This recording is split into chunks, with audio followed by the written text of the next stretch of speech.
Well, a lot of kiddos are out of school, which means parents are trying to figure out where are you going to put them this summer? In other words, what camps are you going to sign them up for? Because there's a lot of options out there, but it's not only the type of camp, there are some safety issues and health issues that you need to be mindful of. Today we have Dr. Janice Johnston, and she is the medical director of Redirect Health and Arrowhead Health Centers to give us a little bit of information on what we need to think about. So welcome. Thank you, thank you.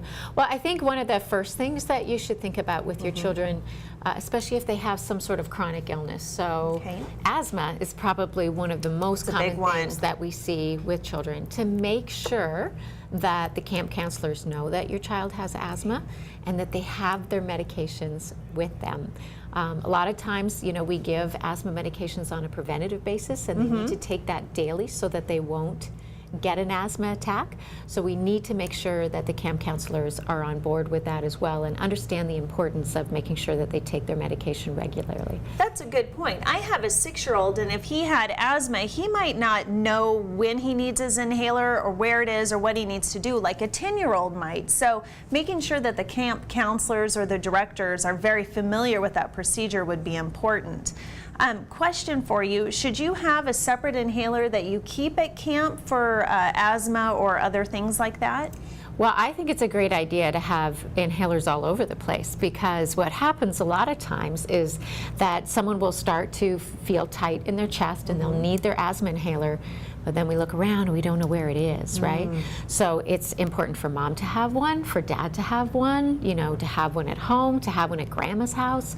You know, just making sure that you never really run into that situation where you're not going to be able to get the medication that you need, because you don't want to escalate that to a really emergency type situation. How about things like allergies, or if it's an overnight camp, maybe you know, what they wash the sheets with, or little bugs and critters that might be around? Yeah, bed bugs are always sort of they're a hot topic, and they're gross to even think about. But you know, for the most part, any type. Ew, there it is. Yeah, that's nasty. They're about the size of an apple seed, so they're not too big. But you know, bed bugs, bug bites in general, you know, that's going to happen, right? When you go camping and you're out in the wilderness and you're out in the woods and things like that. So it doesn't necessarily have to be bed bugs in particular, but it could be any kind of insect bite.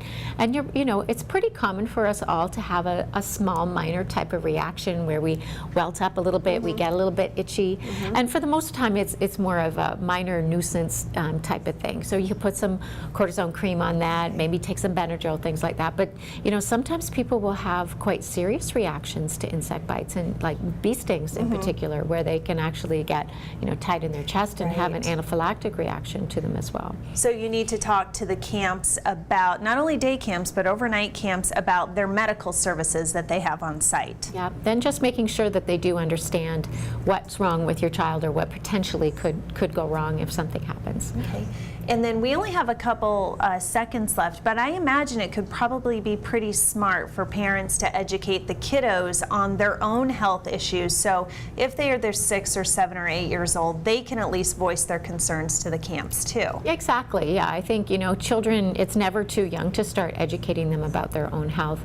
And the other thing, just we're running out of time, I would recommend your listeners to get on top of is a lot of camps require an actual medical form to be completed. Try not to wait until the last minute to get that done, because you don't want to, you know, spoil the fun if that one little piece didn't get done. Great valuable information from Dr. Janice Johnston about summer camps and signing your kids up and health and safety issues. And we'll be right back with more on Arizona Daily Mix.